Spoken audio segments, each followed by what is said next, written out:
Okay, welcome you all. And how many of you this is your first time to Kalimpong presents, including myself? Yes. Okay. And we see that there are the seniors like Georgie present, Georgie there, and then we have this Sherabla and with Joshua here, and then we have Tudenson over there, and okay, so they are more the seniors that I can see, and in a way, we are very fortunate to have the seniors because that it'll make our things way easier. And so let us keep the next 5 days simple meaning that the no formalities. Let's keep it very open, interactive. By the way, most of my classes are very interactive, and particularly this topic, what we have here is the 37 pillars of the Bodhisattvas. They said this text can be seen in two different ways. One, as simple, easy text, and on the other hand, it requires one to have the extensive background information about emptiness, bodhicitta, and all. And let us try our best. So since, as I said earlier, since there are some of the seniors here, it'll be easy for us to undertake this class for the reason that the as per the Vigraj, why don't you take a seat, or sitting would be problematic for you? Okay, so what I'm saying is that that although Vigraj already started, they already had the timetable for us, but I think that we follow a certain timetable wherever I do the retreats in other places. So yesterday I was meeting with Vikraji, and then they shared with him how we follow the timetable, and it can be slightly different. Let's see if it's okay that we can follow that timetable, because that earlier days when I was like the yes, well, earlier. So most of you, your age wise, you're way younger than me. And earlier, when I was your age, I had so much energy. So where I can run for like 4 sessions a day, and very enthusiastic. Now with age, not easy. So therefore, now I fix it to three sessions. Whereas the idea, Vikrajji will inform you in detail what the program is like, and hopefully I request Vikrajji to print the timetable for each one of us, because the number is not that big, so it'll be easy. And also to manage the group discussion. So the idea is that we have 3 classes, 2 classes in the morning, 9 to 10:30. 10:30 to 11:30 is tea break. So if the Buddha can accommodate that tea break, that time, and also lunch. 10:30 to 11:30, 1 hour is tea break plus group discussion. And group discussion, I would say that since Inshallah, Joshua, and also we see Tutanla and the Joaji, so we can break this group into 3 or 4. And 1, Joshua, and the Inshallah, then Tutanla, and Joaji. If you 4, you can take the serve as a moderators for each of the group. That would make things easy. And also that ideas that this group discussion two compulsory group discussions, and one optional. So that is 9 to 10:30 is one class, 10:30 11:30, very quick, take your tea, and the have the group discussion. 11:30 12:30 is the next class, then 12:30 lunch till 3 gap, lunch and rest, and if possible we try to make it so, since that this place is extremely beautiful, and for your quiet, the contemplation, meditation, let us take this opportunity to contemplate more, contemplate whatever we have learned, just contemplate on this. It's very quiet place, extremely beautiful. And then at 3 o'clock again we have next class, 3 to 4:30, one class. Then 4:30 to 5:30 again tea break and group discussion. Then the 4:30 to 5:30. Then after this, dinner, whatever time is fine. After dinner, dinner, what time do you have? 6:30. Let's say 6:30, 7:30. 7:30, you have the optional group discussion. 7:30. So that's going to be optional, and no need of the smaller groups. Just one group, come in the hall, and then just sit around, and somebody will. Initially, I would suggest one of the seniors to lead meaning moderate, and then from the next day anybody can take turn to, but by rotation you can moderate anybody, that's fine. Then the next thing that I'd like to share with you is that this book about the blaze, this book is this book is published by Tibet House, and the earlier there used to be one Singaporean couple, Brother Elvin and Sister Christy.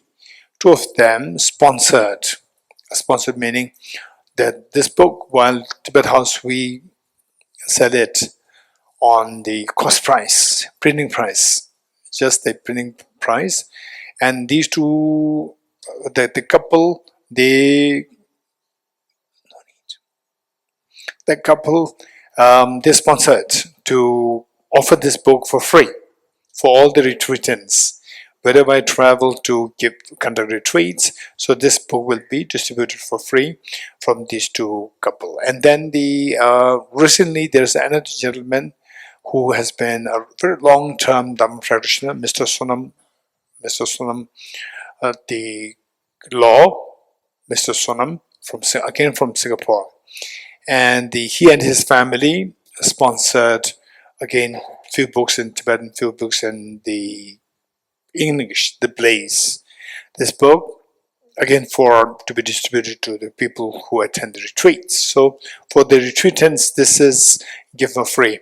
And let us remember the kindness, and let's include them in our practice and our class, meditation, and the dedicated merits for them also to become enlightened very soon for the benefit of sentient beings. So this is one thing. And then the small book that you got. How many you did not get this? How many you got this small book? We all got this small book. Okay, by the way, Ramela, so I need one set, and one set you hand over to Vigraj ji.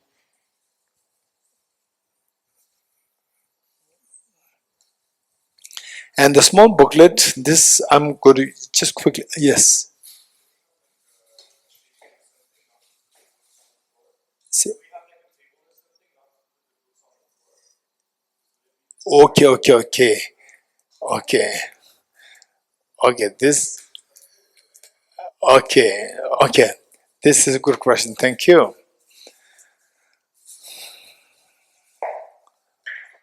Okay, this is the how should we treat the books? This is question.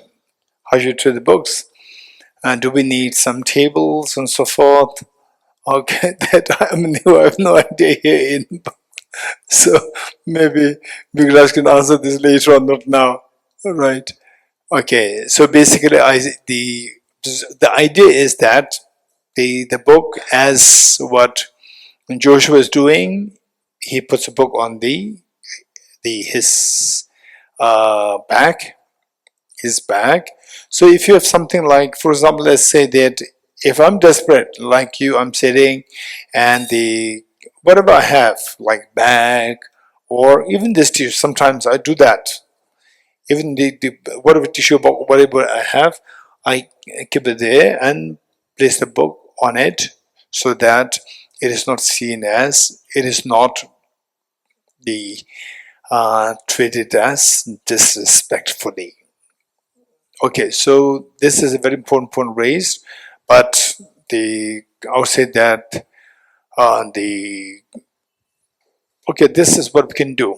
Try our best to keep, for example, like what's the name of the gentleman over there? Your name? Ashok. So Ashok, he did it very smart. See, what he did, everybody can do. So the plastic cover that you got, he removed it and put it on the floor, and on top of this, he put it. This is amazing. So this is something everybody can do, no excuse. But whereas those with bag, you can put in the bag. Otherwise, the plastic, the cover or the polythene thing, this is smart. So the thing is that as a gesture of respect. And the next question would be, why? In the West, we don't do that. A biology book, physics book, on mathematics, whatever, which gives on the floor is fine. What's the problem? So what's the big deal about keeping the book on the floor? What's the issue? So this is a question. And all these questions, what I would say is that the next few days we're together, feel free to bring these questions up. These are extremely important. There are nuances, implications, and if we treat the it doesn't mean that I have all the answers. This is not what I mean. What I mean to say is that let us take the opportunity that we are all together here and learn all the details and whether it's purely ritualistic. If it's purely ritualistic, discard it. No need. It's pure ritualistic. Whereas the ritual, people get the idea that pure ritual means blind faith. Ritual is of two kinds: rituals with significance, without significance, outdated rituals. Outdated rituals no need to follow. Whereas the rituals with significance, sometimes we may not even know what are the deeper implications of these rituals. Some of them are extremely. For example, say on the what on the those who live in glass house. Hey, what is the English expression? Those who live in glass house should not throw stones. You're getting it? Small children for fun. They may throw stone, and the whole glass will collapse, and your shelter will be gone. Rain, no protection, gone. So therefore, say small children, they don't see that if I throw this stone, the whole shelter will disappear. We don't see that. So we are, in a way, we are like small children. We don't see the deeper significance of the gestures. And if you have any such questions, for example, making prostrations, why do we make prostration? Why do we make prostration? And how the Muslims do prostration is different, how the Hindus do prostration is different, how the Christians do prostration is different, Jewish, Buddhism, within the Buddhists, say the Chinese, Burmese, Tibetans, they do different. Which is correct, which is not correct? All these you can ask. So these are all very important questions. And let us take this opportunity. We have here in Dorji there, and we have the Tibetan Swanla, say very experienced in many ways, and we have in Sharma Joshua and the So let us take the opportunity, and others, there seems like you are from, some of you are from the Sikkim. Raise hands, those from Sikkim. 1, 2, 3, 4. Good. Okay, so let us take the opportunity. This is one thing. Then the next is that this book, The Blaze of Non-Dual Bodhisattvas, this is an extremely important point. Even the title, you think of the title, you have to know the title. If you don't know, don't worry too much, but we have to learn it in the course of this retreat. The Blaze of Non-Dual Bodhisattvas. And so if somebody is very keen, I may be just running so fast. Those points which are said very important, you, if possible, make note of them. And later on, before we leave, disperse from the center at the end of the day, make sure that these are all answered. And now this small booklet that you have, this book, to give you a little bit the about how this book came into existence, was that back in, which year was that? 2000, I think, 2008, 2008. Oh no, 2008 or 7. His Holiness the Dalai Lama was in Ladakh, and I was accompanying His Holiness as a part of the entourage. And then His Holiness's residence, in charge of the residence, he requested His Holiness to consecrate the 8 huge stupas which were constructed within the campus of His Holiness's residence. Then His Holiness, being extremely practical, His Holiness, after consecration, told the in charge that okay, how many of you feel a little sweaty in a sense? I sweat very quickly. Okay, one over the ear. So the Joshua, would you mind turning it down? Because I had this one, small one. This is good enough for me. This one, if you can take it down and where it can move for everybody. First, maybe switch off.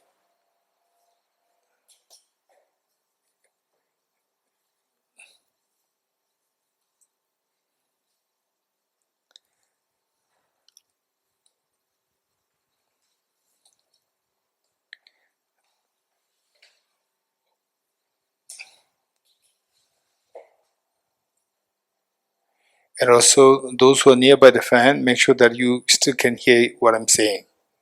You can hear me?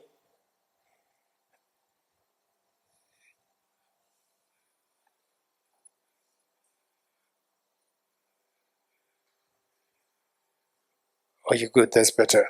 Okay, so what I'm saying is that His Holiness, being extremely practical, His Holiness instructed the caretaker of the His Holiness's residence, the campus, that stupas, huge, is very good. But then anybody who comes, who are attracted by the stupas, they come here to circumambulate around these stupas. If you can, place some teachings of the Buddha inscribed on the slabs, stone slabs, people will attracted by the stupas, then they come here, then they see Buddha's teachings, they read this, and finally take away for these people is going to be the teachings of Buddha. So there's going to be something to take away mentally, that I've learned this. But it's just a stupa, and then you're left with nothing. And then this monk, caretaker of the residence of His Holiness, he's extremely dynamic and following His Holiness right away. So he approached me and asked if I can help him. And of course, he was already in 80s, and I was maybe in late 30s. And I helped him. He did not have modern education. He's extremely influential. very dynamic and full of energy, full of devotion. So I helped him to gather the materials. So one huge slab, one verse of the teachings of Buddha or any Indian masters, Tibetan masters, the Hindi, Tibetan, and English. One slab containing one verse in 3 languages, and huge marble stone. And we prepared about 70 of them, and then he had all these inscribed on the marble stones in Delhi, and airlifted to Ladakh. So now if you go to Ladakh, and I would say that how many have been to Ladakh regions? Okay, some of you, yes. So those who were there and who are to visit Ladakh later on, I would highly suggest you to make sure that you pay a visit to His Holiness's the residence campus and go to these stupas, and you'll see all these verses there lying there on the stones. So after that, all the materials, given that all the materials are still with me, so I had them printed in this book. So this book is the outcome of that, and this will be very handy, very helpful. Okay. And the next thing is that since that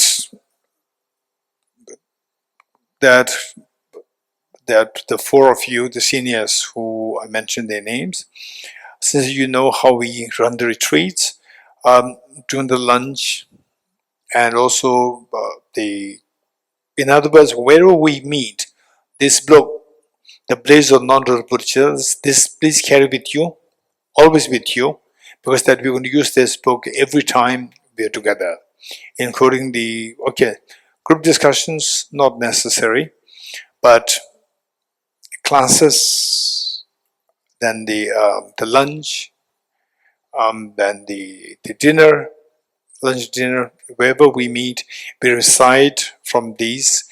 For example, for the lunch, I think page 300. So there's a food offering verses, and we will learn how to recite food offering verses in Tibetan and in English. Okay, and if you want to know why we are doing all these things, feel free to ask these questions. Okay, so with this in mind,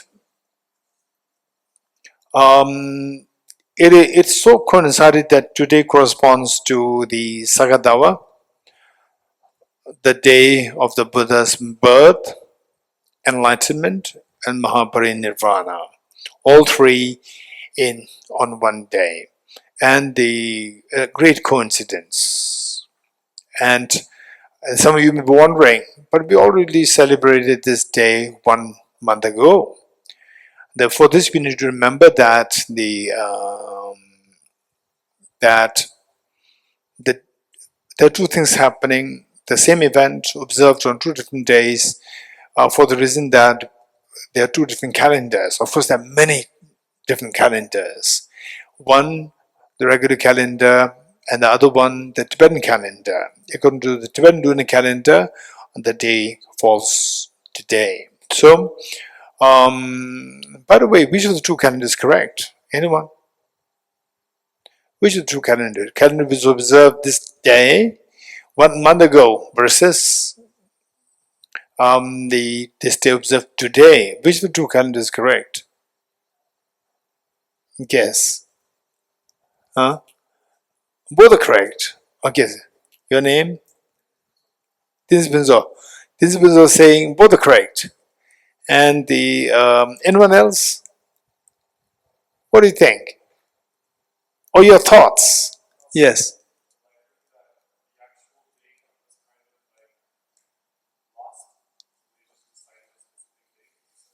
Say it again.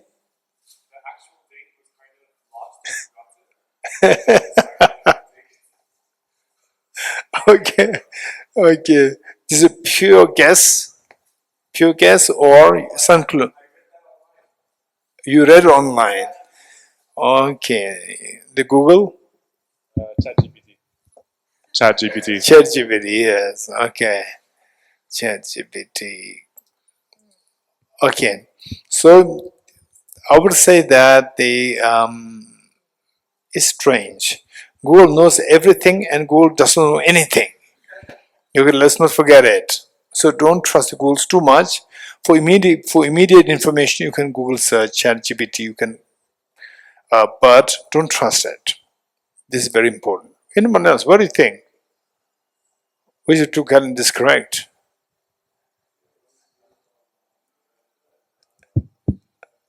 Say it again. The other one is today is based on the Tibetan calendar. Which of the two is correct? Both are correct in their own ways. But the Buddha is born only one day, not on 2 different days. Huh?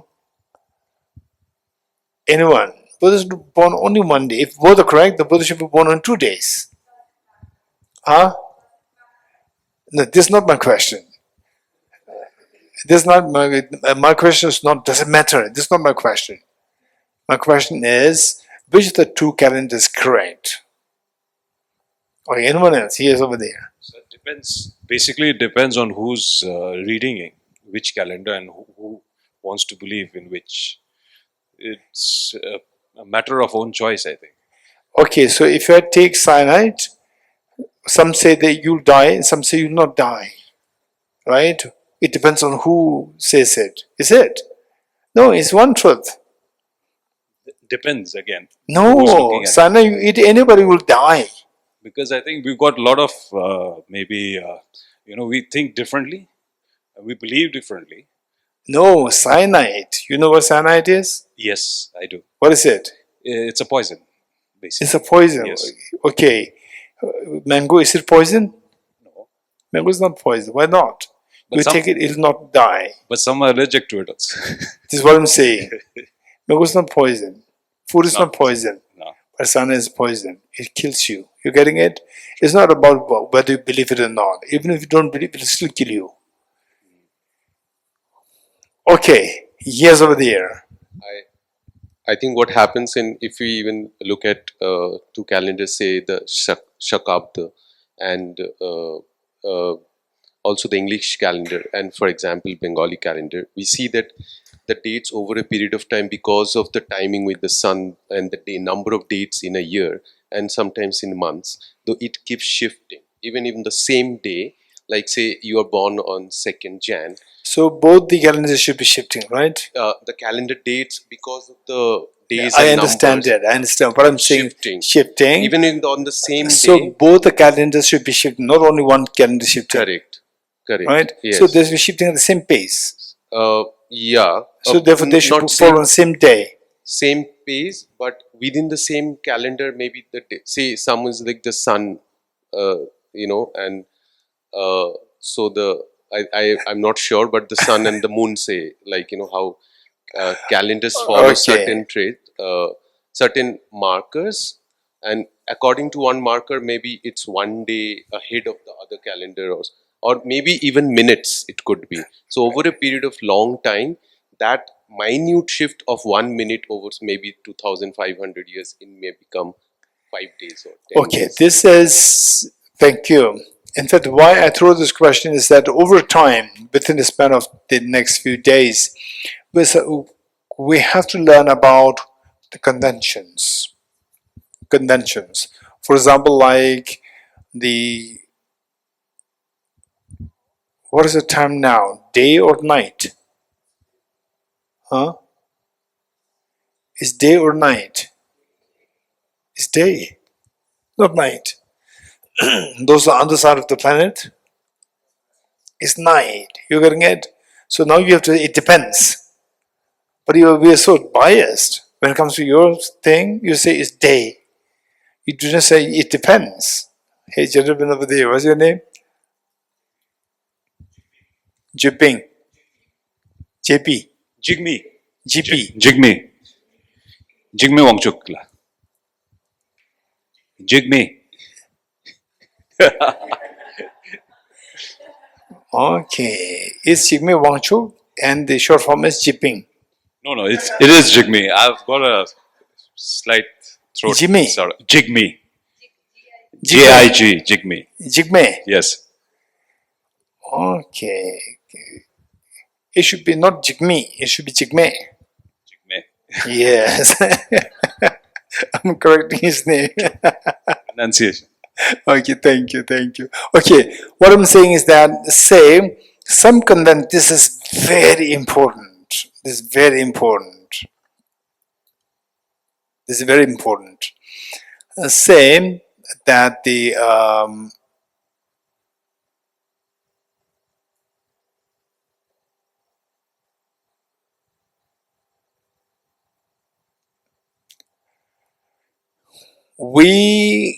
the Buddha came on the planet Earth. Today corresponds to the day the Buddha was born. And Buddha was born primarily to help us revolutionize our thinking.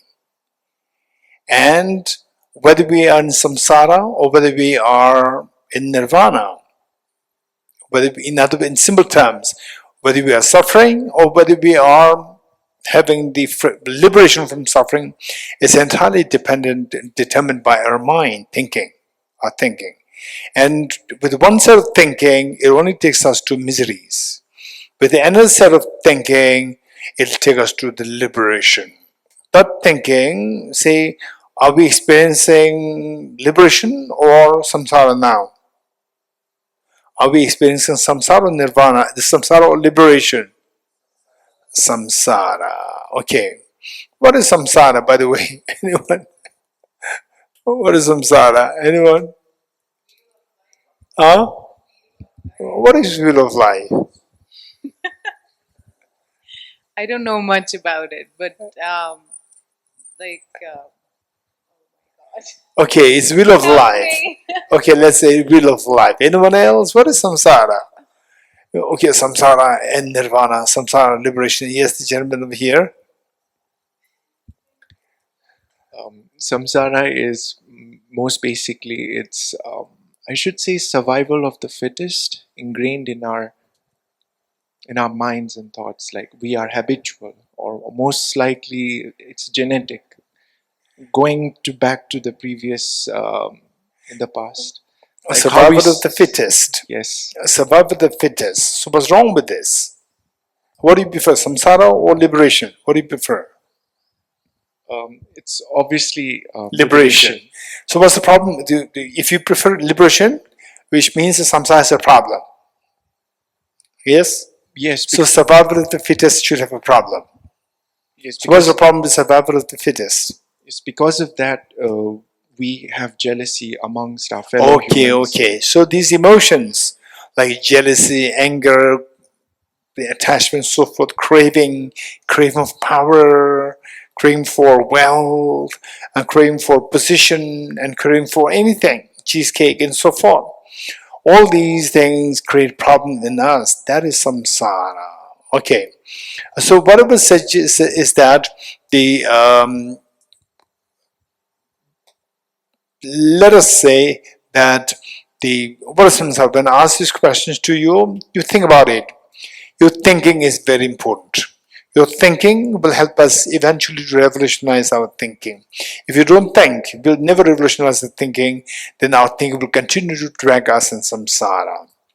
So our attempt should be to think, keep thinking, and your thinking grows, keep growing. And when we're in school, we do mathematics. When we study mathematics, we see that the teachers give you problems. Teachers, they actually pay to give you problems. Yes, what's the problem? Problem means we don't like it. But the problems make us to grow.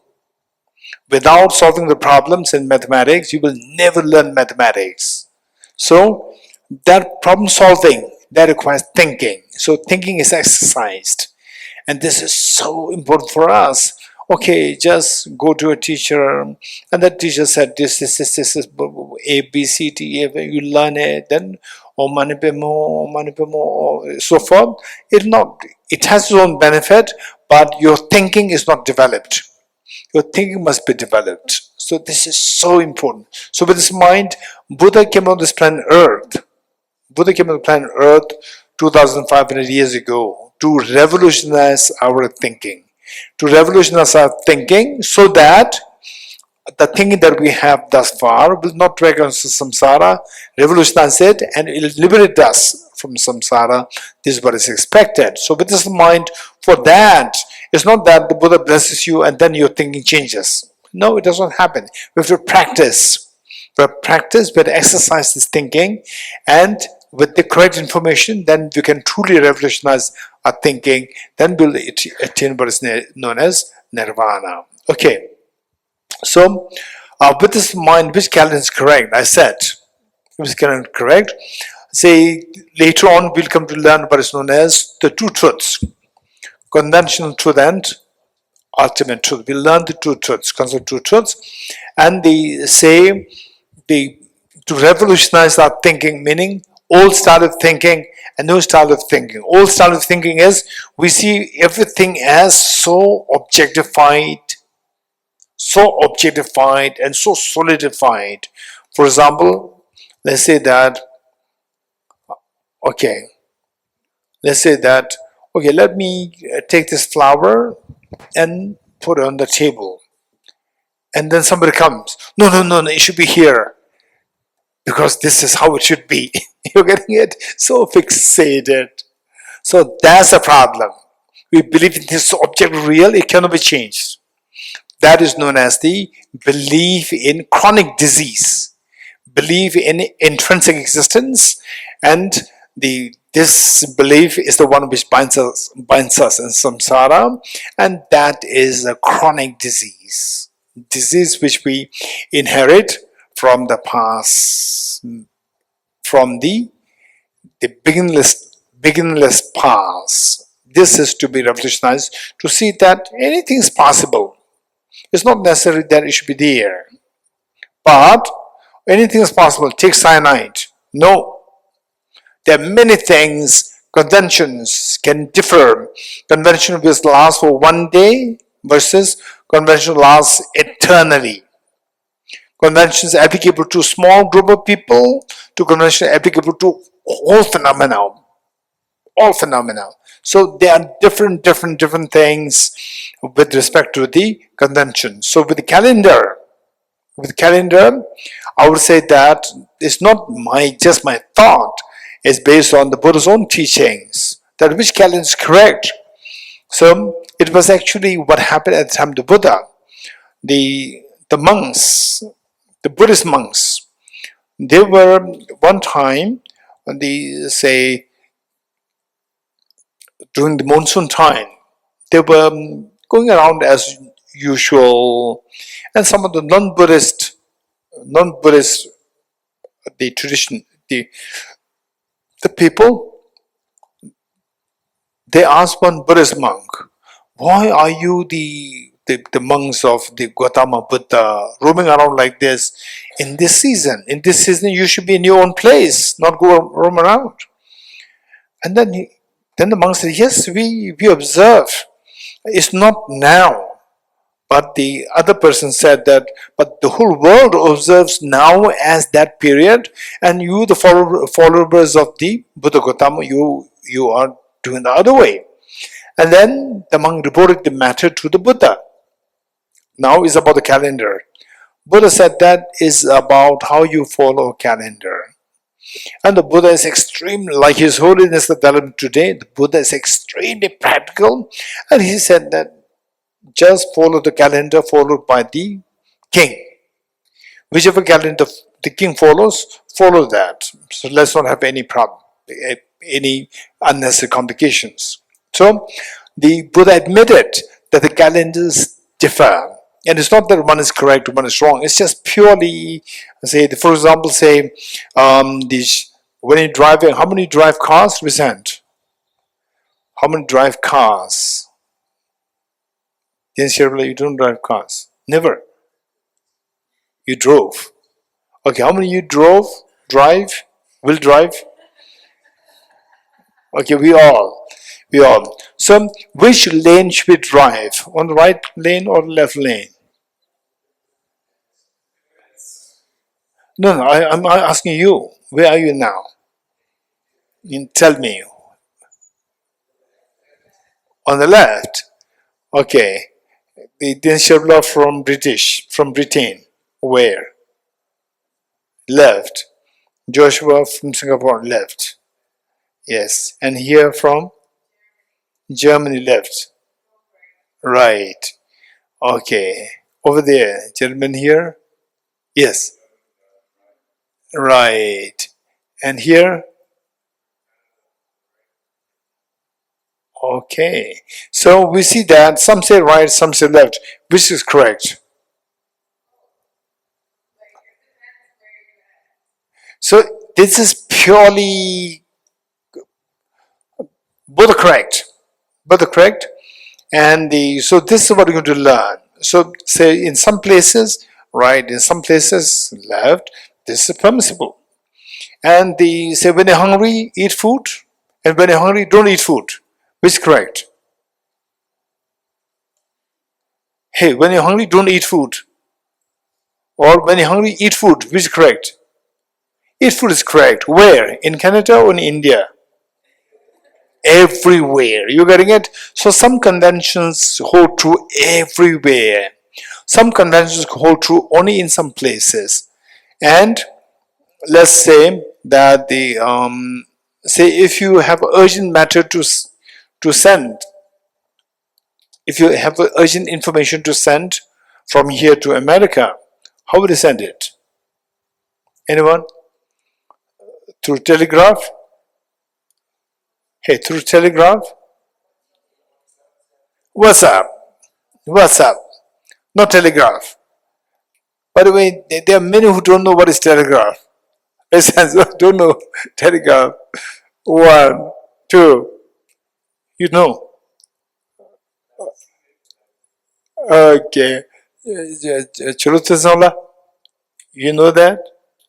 It was during the era or after your era? Or no, before your era? School days, okay. And how many of you don't know what is telegraph? Raise hands. What is telegraph writing? Hearing for the first time, raise hands. You know the word telegraph from the WhatsApp like telegraph. But telegraph writing for other users, no clue, raise hands. Yes, over there. Is a boy? You know that? What is it?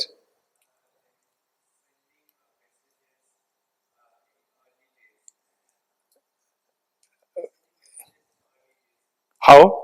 Like through telegrams, like it, like I do not know the exact procedure, but that's how messages were sent. Which in means those you are days. young. Yeah. Yeah. Okay.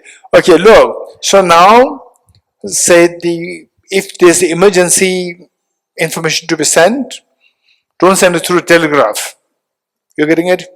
Which is more, they say WhatsApp, when you send WhatsApp with 10 words is more expensive, or WhatsApp with 100 words is more expensive? WhatsApp with 100 words is more expensive, or WhatsApp with 10 words is more expensive? Huh? How was more expensive? Are you sure? WhatsApp? Same, there's no difference. You're getting a very send 100 words, but in those days, telegraph, hey, this boy, telegraph, you add one word, the, you add one word, it's going to cost you another 50 bucks. You're getting, in those days, not 50 bucks, 50 paisa. But today, it's going to minimum 50 bucks. You add one word. So therefore, you should know exactly all the unnecessary words should be stopped to save money. You getting it? But now you add 100 words, 1,000 words in WhatsApp. If you're not tired, you send it, no extra money. You getting it? So those the days telegraph writing, those days convention not applicable today. You're getting it?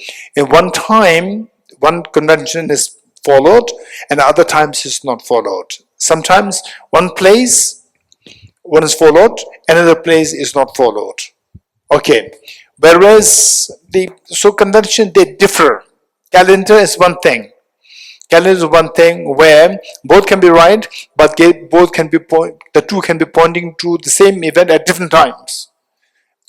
it can be very complicated. You getting it? So the point is that we are going to learn about the two truths. This is very important thing. For what? To revolutionize our thinking, to remove our sense of being fixated. Being fixated traps us in samsara, and to see that things are not fixed.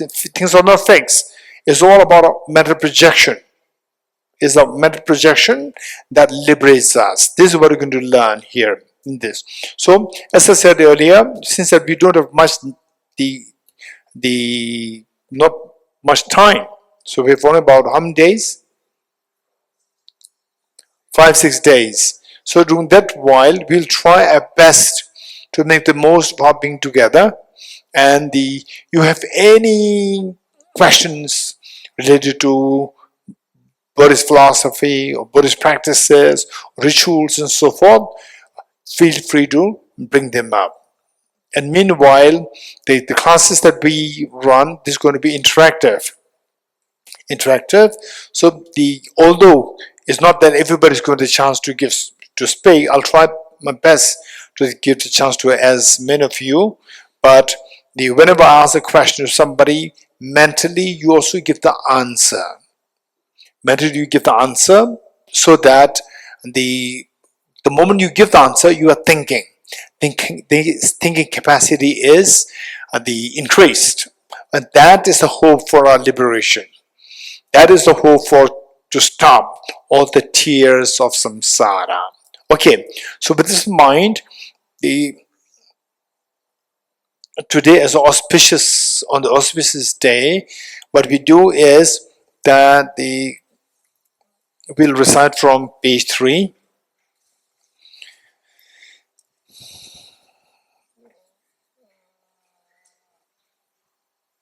Okay.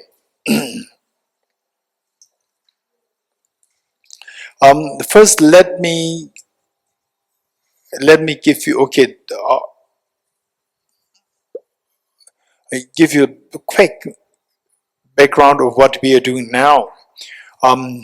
Given that today corresponds to the birth, enlightenment, Mahaparinirvana day, where the Buddha himself very clearly indicated that on such days where the enlightened masters, they perform some special days to accumulate any merit, corresponds to the multiplication of the same merit million times. So no doubt that in the first place we are having this class together, and to revolutionize our thinking, for which the Buddha came on the planet Earth. And then alongside, we are going to take the aspirational Bodhisattva vow today here.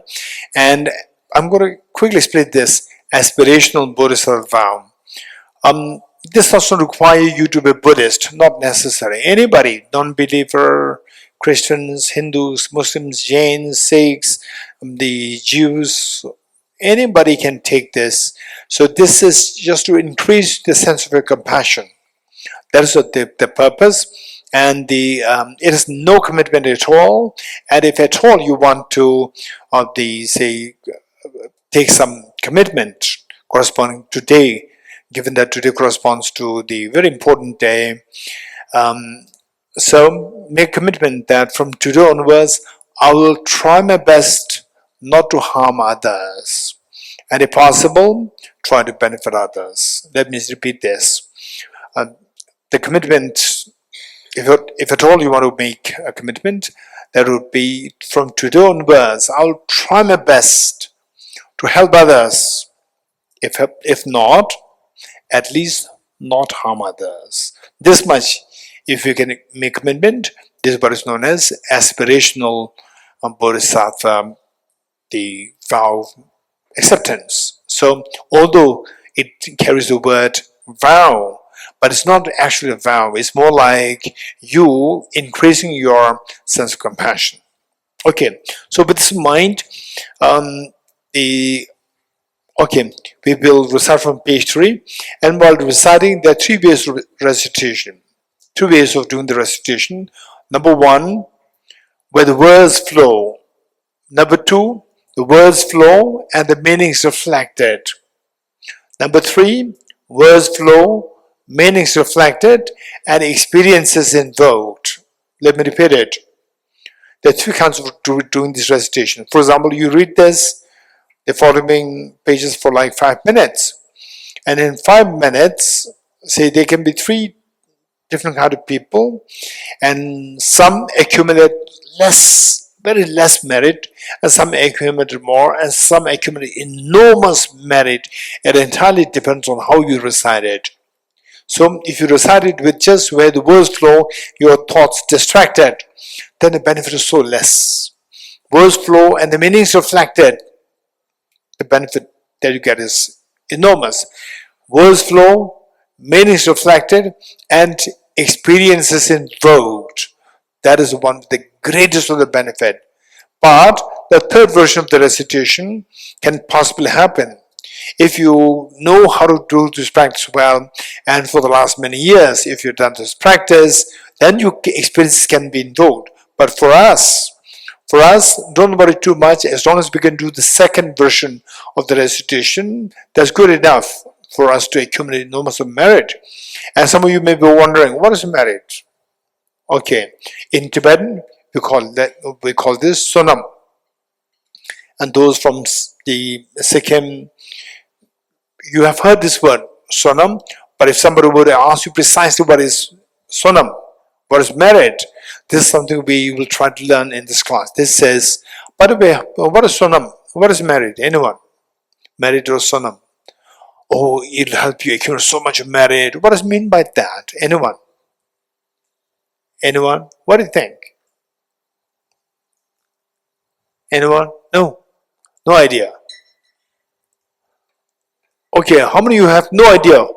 I have no idea what it means. I heard it sometimes, but I have no idea. Presents 1, 2, 3, 4. Okay, how many say, yeah, I heard it, but I cannot articulate it. Presents? Okay, 1, 2, 3, 4, 5. Okay, good. Yes. Ah, the son of Chimbo. What does it mean by Pego Chimbo?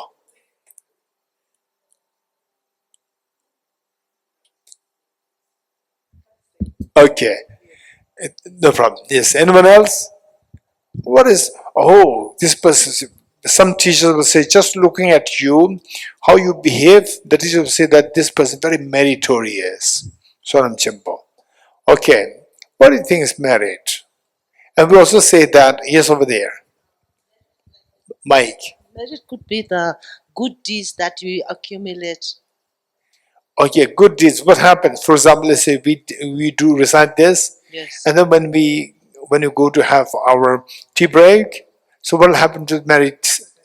No, it stays with us. What we merit Stays with us. Where? Yes. I don't know where, but somewhere within us, the merit we So accumulate. okay, this is a good explanation.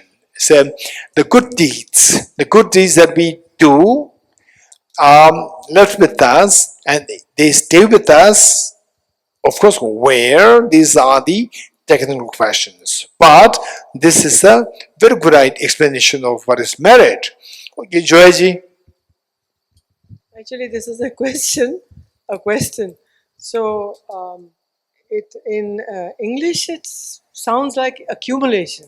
Accumulation of good deeds, which hopefully will bring you better results. But the Sanskrit word punya, speaks of purification.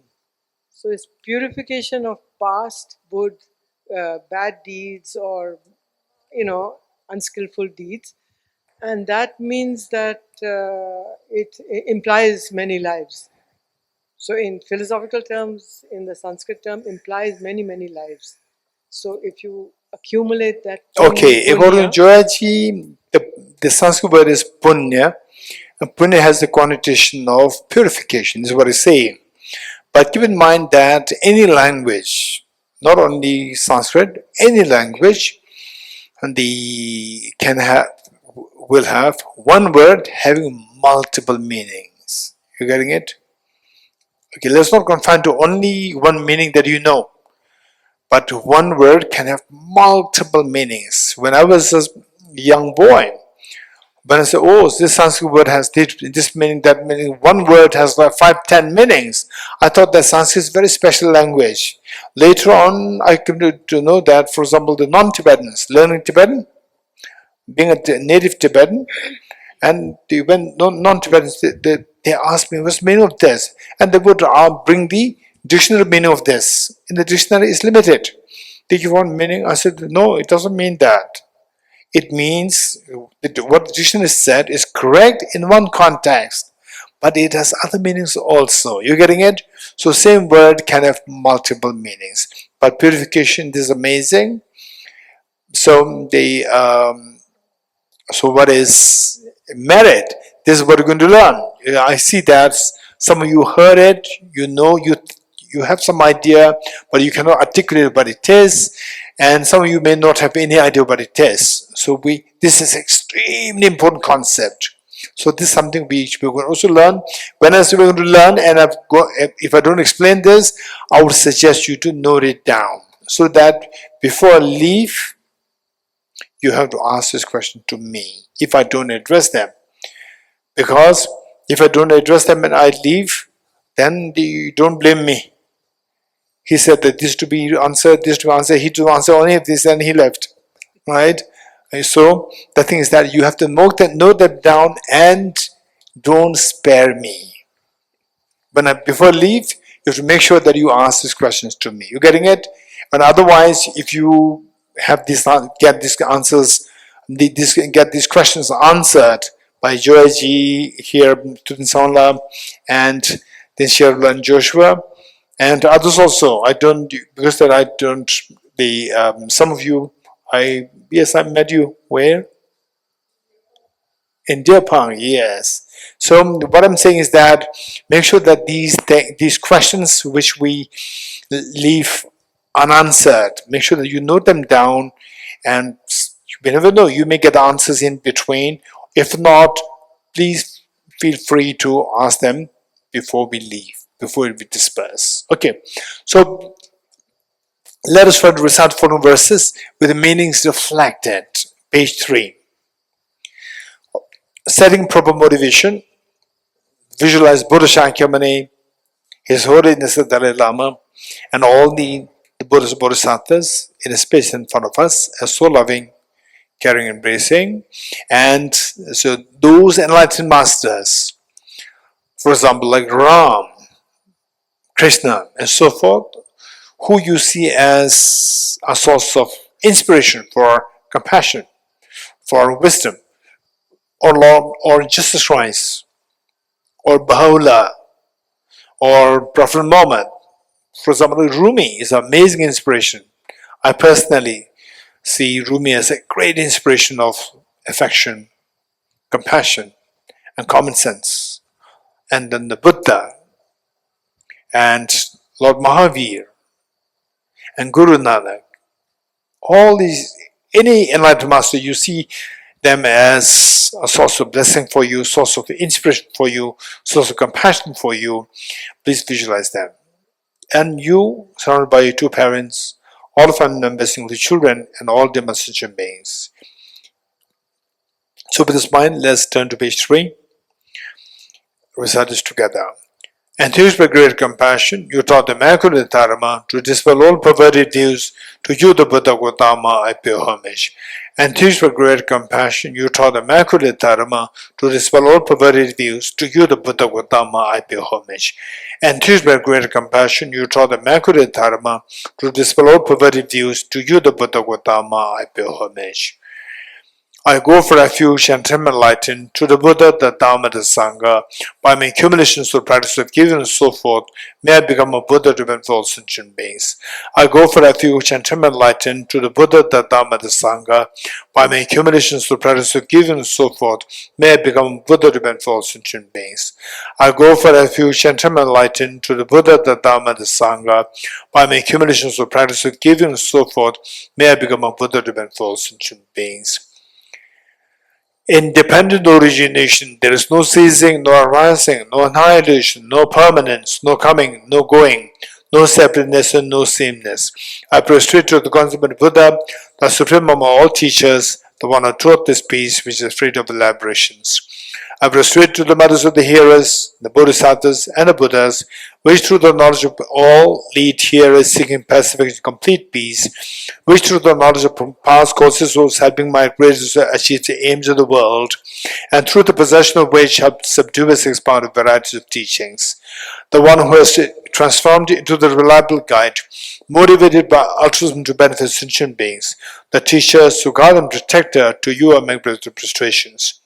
The one who has eliminated the web of conceptualizations and has endowed with the divine bodies of the vast and the profound, who eternally shines forth the forever noble light rays, to you the Buddha make prostrations.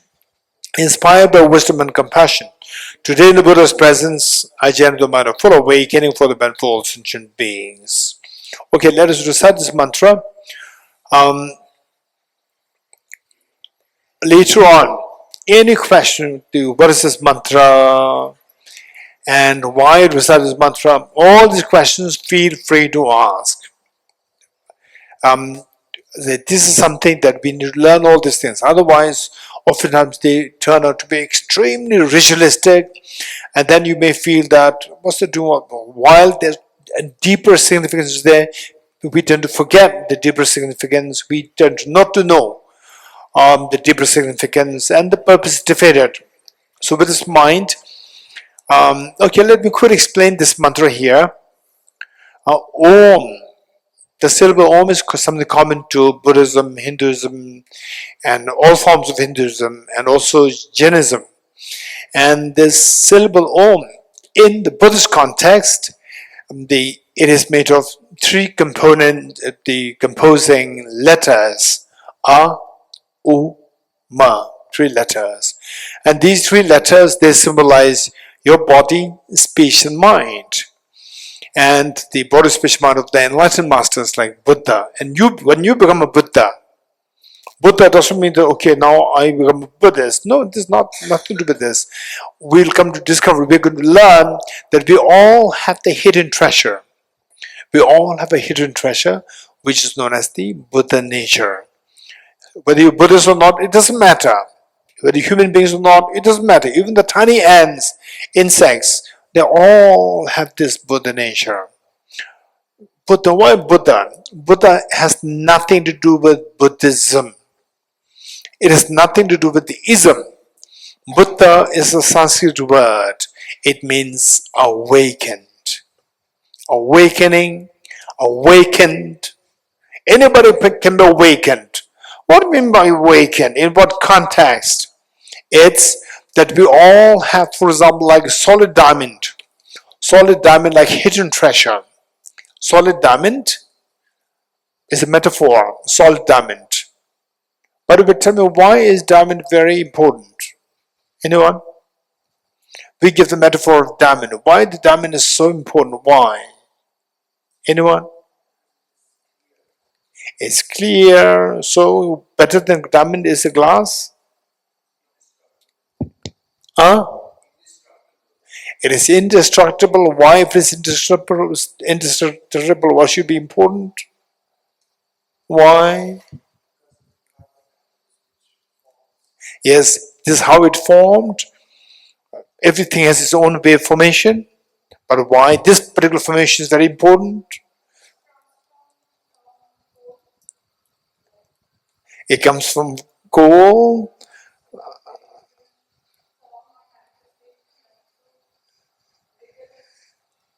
My question is why it is important. Why, if this process goes on, it should be important. Why?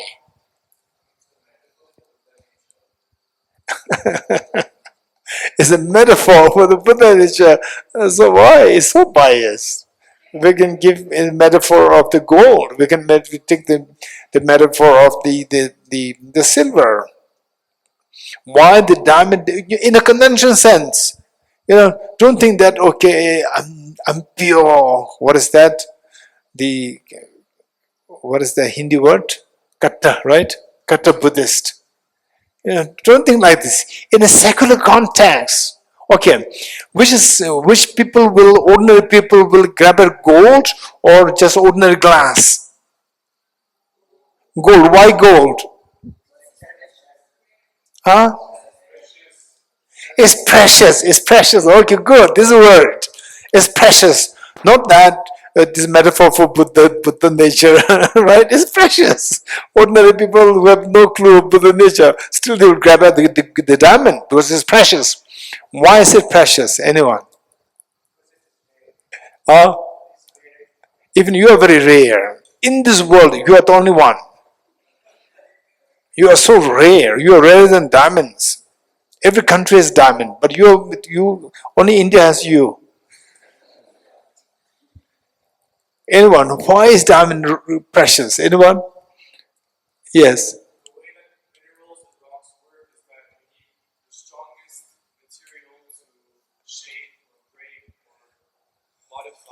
Any other material. So that's why diamonds are so precious, because if you want to cut or So all those people who wear the diamond rings, they are the cutter.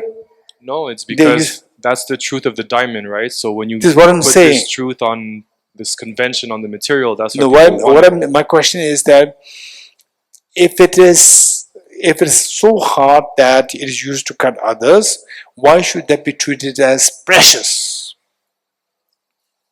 Well, there's multiple there. factors to that. Huh? Our thought. Otherwise, there's no other reason. No, because we have, it is a like man-made thing, like, like our concepts and our thoughts.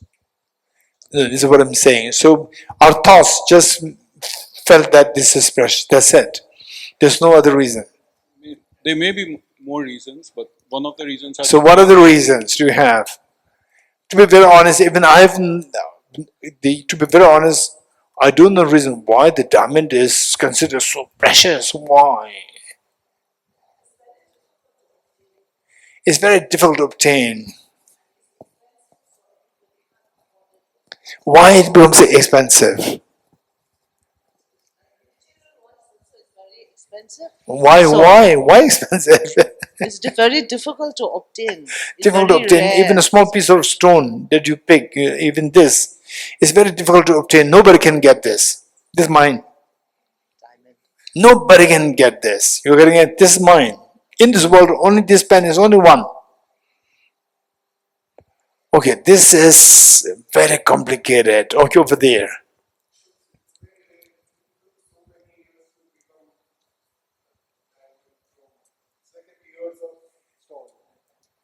Okay, believe it or not, everything in the world, it took 15 billion years to be formed. Not only diamond, including you, including the book. How it took this particular shape, it took 15 billion years. We're all same age. 15 billion years since the time of Big Bang. Yes, over there. Diamonds were the only precious stones that had a very small source from which they came. That is, they came from a few mines in India.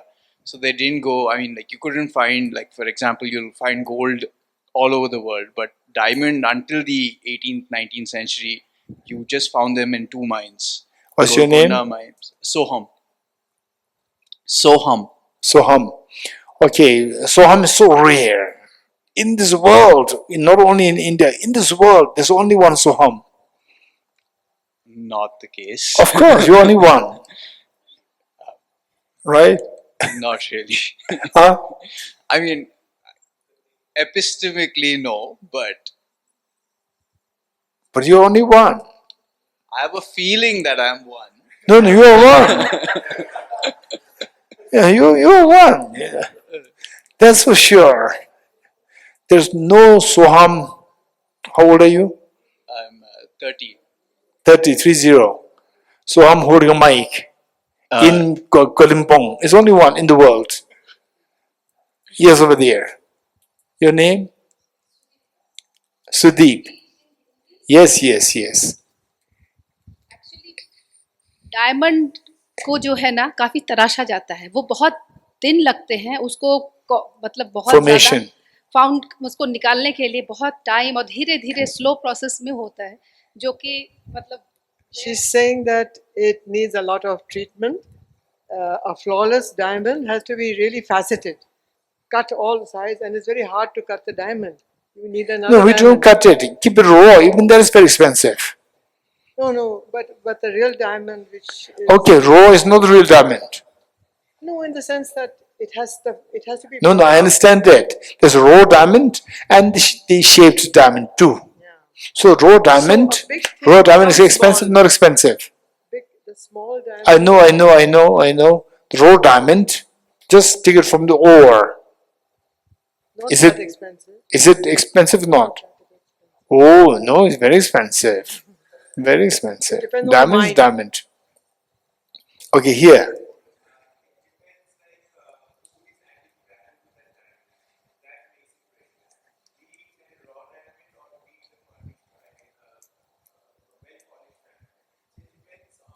Mike. Yeah, it basically depends on the mind who is adding value to that diamond. Like whether it's a raw diamond or a well polished diamond, it's completely depending our mana, that is mind. Like whether it is precious to me or not. So that is how value is added to the diamond. That's how it Okay, becomes so precious. for some things like for ordinary stones, marble, raw is less expensive, and fine cut is more expensive. But whereas the grains, raw, and the what is that? What do you call it? No, sugar, fine. What do you call it? Crystals. No, the sugar. Huh? No, there's English word. The sugar, the atta, maita, the dough, refined. Refined ones are less expensive. They're not good. Refined sugar is not good. It Right. good. The more the raw is better. Refined ones are not good. So in some cases, refined is very good. Raws are not good. Okay, what I would suggest is that, yes,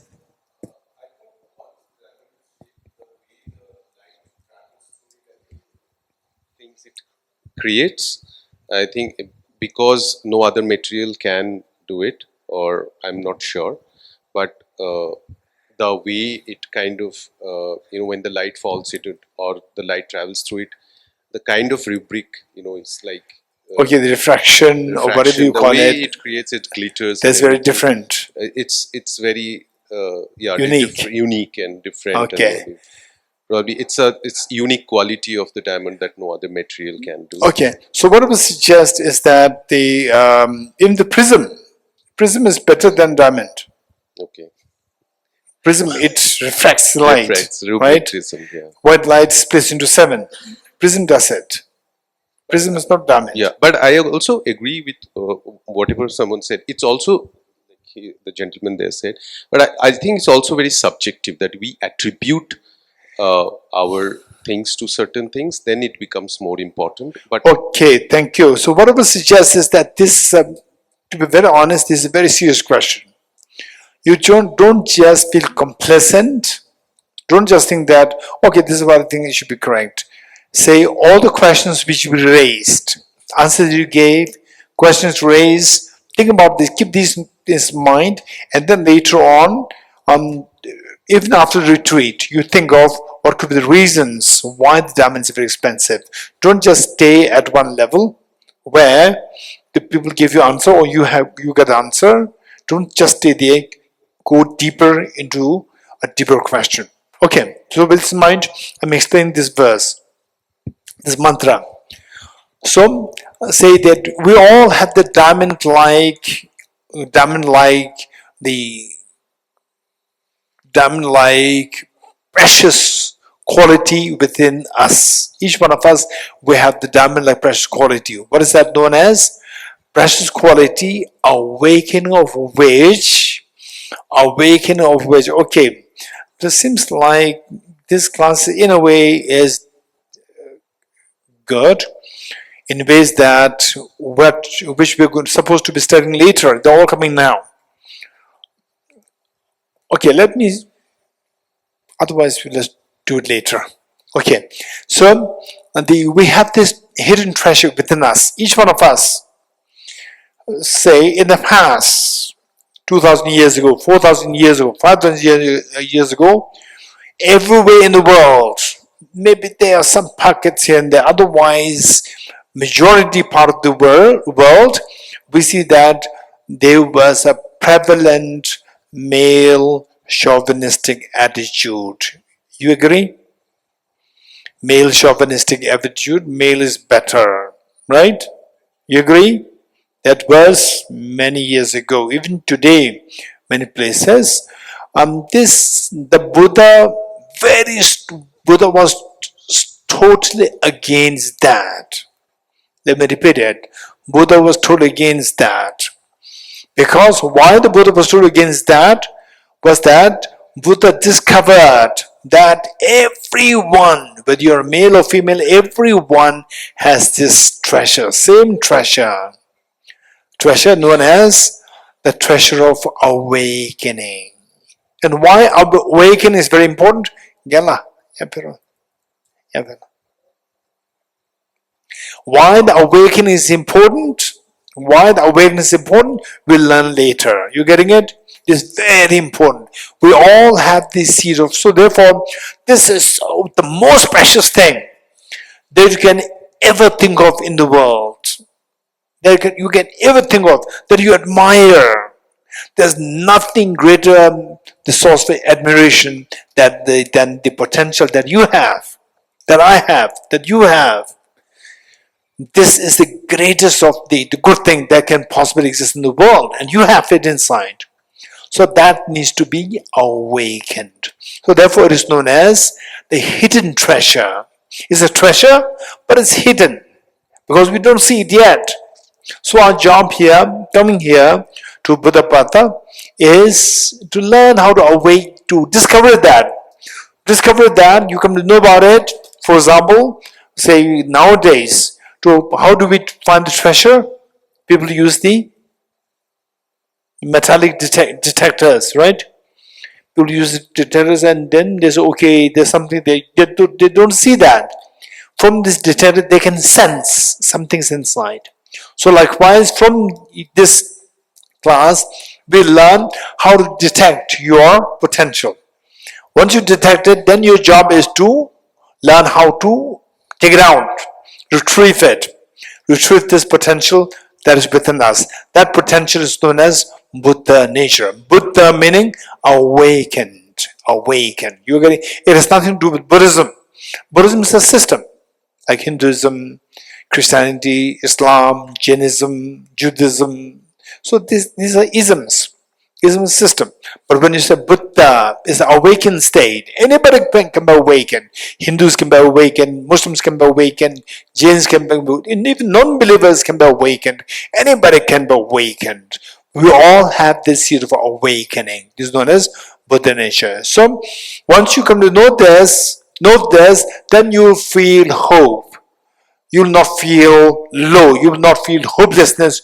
You will not feel depressed. Okay, I do have the potential.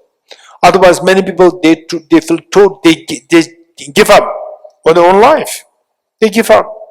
So no, this not. The moment you give up, then your lifespan will be very short. This is reality. People die very soon. The moment they give up on their life.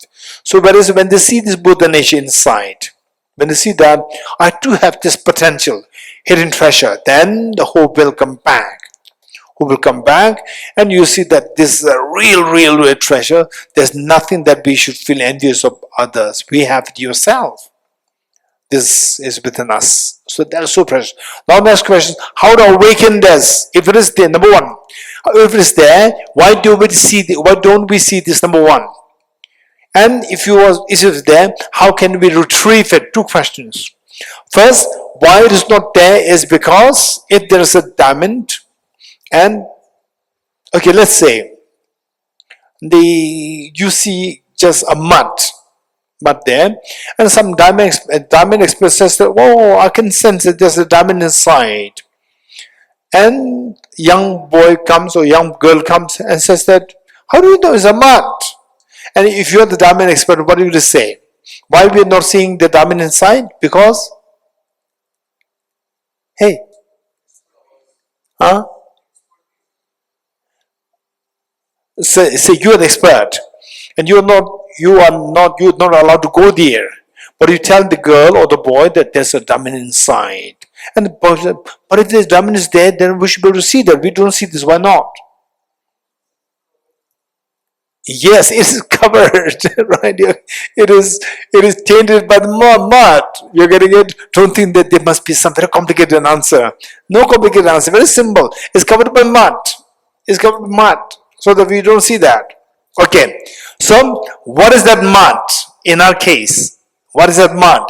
That mud, in a loose sense, we call it mental defilements. Mental defilements.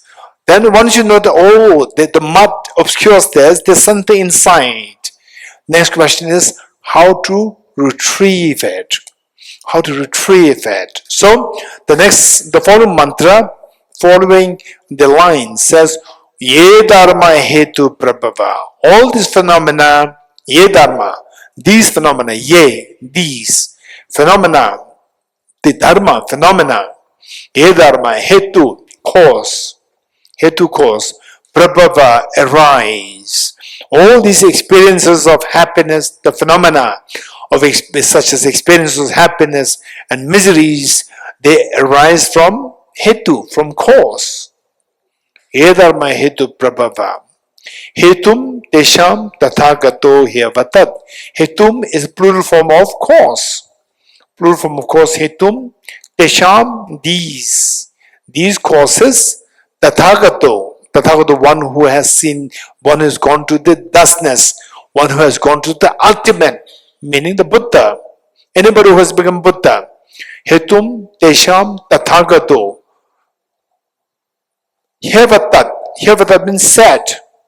These causes were taught by the Tathagato. Okay, the problems that we go through. Okay, how many of you have been through severe mental pains, agonies? Raise hands. Once upon a time. Raise hands. Severe, really severe, and you couldn't really bear it. And you just think about it, you don't want to go through it ever again. Raise hands. How many of you had never gone through such experience? Raise hands. Okay. 1, 2, 3. Joshua? 4. This young boy? Yes. Been through. Oh, at such a young age. Okay. So they been through. Yes. Okay. Not been through. Raise hands. Not only 2 young ones. 3. Okay, young ones, don't worry. there are so many these things waiting for you, right? They're waiting for you. Don't worry, they'll come.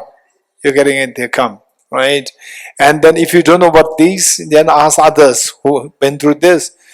Acutely painful. And these, don't think that they arise randomly. You're getting it? There's no randomness. Although in quantum physics, there's what is known as a randomness. But that randomness and the Buddha rejecting randomness, these two are different. Same vocabulary, but the meanings are different. You're getting it? So therefore, there's no random. These arise from the respective causes. And by the way, for your information, Charles Darwin, quantum physics, acceptance of randomness, and the Albert Einstein rejected the randomness. Albert Einstein, at one point, he was totally against quantum physics, although he himself contributed greatly to the the development of quantum physics, but with respect to the randomness concept in quantum physics, Einstein was totally against that. He said that there is no room for randomness in the context of the operation of the world. Whole operation of the world happens because of the physical law of cause and effect.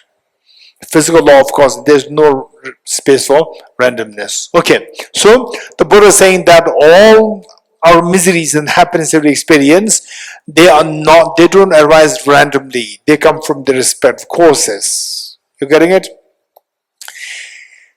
He tesham chayo nirota evam vadi ma shramane suham. Tesham, these, chayo, whatever. For example, the miseries that we go through, acute agony, the pains that we go through, whatever of these causes, nirota, cessation, stopping, the stoppage, coming to bring an end to these causes of the miseries. Evam, thus, Vadi, again said or taught, Mahashramana, the great seer. Yes, Vaha, this is established. So what it says is that bringing an end to the causes of these miseries, bringing an end to the cause of miseries is also taught by the great seer. Great seer refers to the Buddha. Okay, we'll say these 3 times together, and those of us who know how to recite this, and those of us who do not know how to recite it, just listen to us and then follow us. Join us. Om ye dharma hetu prabhavam hetum tesham dathagato yavatat tesham chayo nirodha evam vati mahashramanaye svaha. Om ye dharma hetu prabhavam hetum tesham dathagato yavatat tesham chayo nirodha evam vati mahashramanaye svaha. Om ye dharma hetu prabhavam hetum tesham dathagato yavatat tesham chayo nirodha evam vati mahashramanaye svaha. The meaning of the verse: all phenomena arise from causes. The causes are taught by the Tathagata. The cessation of causes as well as taught by the great seer. Profound, peaceful, elaboration-free, clear-light and non-composite. Such is the nectar-like Dharma I have discovered. Finding no one to fathom this teaching, in silence I'll return to words. Beyond utterance, thought and expression is the perfection of wisdom, which is unborn, unceased, and has its nature of space. Is the object of apprehension of self-realized wisdom. To you, the mother of the Buddhas of the 3 times of obeisance. The 4 seals of the Buddha's teachings. All composite things are impermanent. All contaminated things are the nature of suffering. All phenomena are the nature of emptiness and selflessness, transcending sorrows, peace. The Guru is the Buddha, the Guru is the Dhamma, likewise the Guru is the Sangha, the Guru is the source of everything wholesome. I go for refuge in the Guru.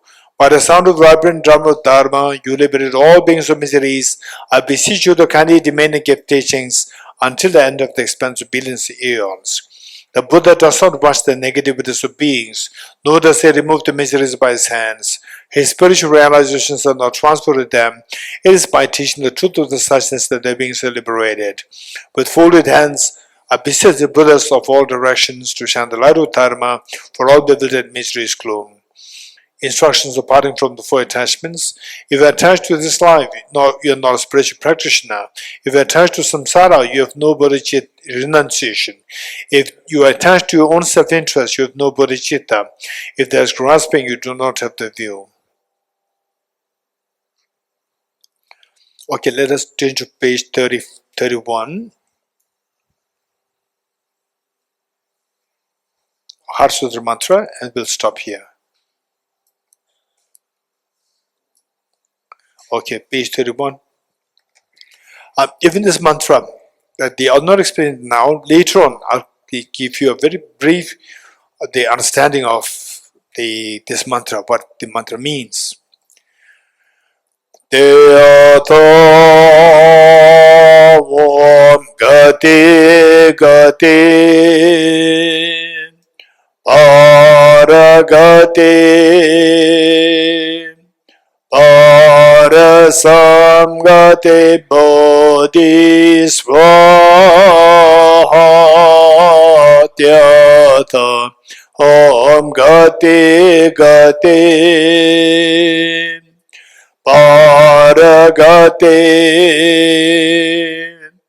Parasamgate Bodhisattvas Om Gati Gati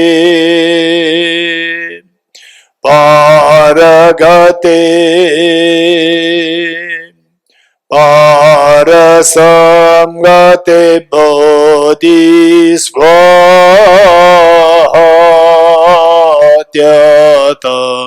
Om Gati Gati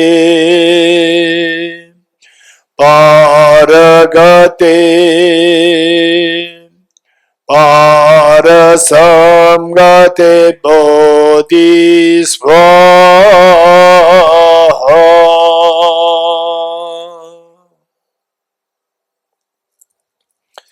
Okay, we'll make 3 prostrations, then we will retire for a short tea break, 1 hour tea break, and where, okay,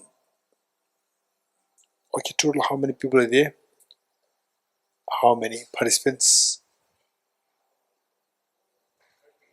30. We can break into 3 groups. Let's say the 1, 2, 3, 4, 5, 6, 7, and then Dorji, Joshua, you will lead. Joshua and Dorji, 2 of you lead this group. 1, 2, 3, 4, 5, 6, 7, and gentleman, your name? Jimmy. And the girl, lady there. So you, 1 group, and here the Tinsharula, you lead the group. 1, 2, your name? Sonam? Shubhat. Subroto. 1, 2, 3, the lady there? Jabis. Jabi. 1, 2, 3, 4, lady here? Tsingdoga. And the gentleman there? Leon. The girl there?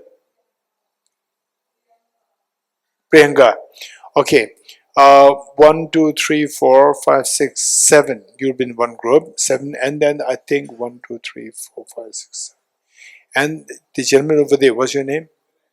So you be in this group, and then Tinzi Sherula, Carl will be the moderator, and the gentleman there, Swam, and the Chola Tunsana will lead the group. 1, 2, 3, 4, 5, 6, 7, 8. 8 of you will be in 1 group, so we can have 1 group there. So in fact, I would say the Vigraj, you can decide, do we need 3 places for group discussion? Yeah. Okay. And so maybe 2 can stay here and 1 up. Okay, Tunsana, your group can go up, and the other 2, the Joshua, your group will be here, and the Inshallah, your group will be there. So just keep a little distance so that you will not disturb each other. Okay, let us make 3 prostrations, and the tea inside the hall, not allowed, not allowed.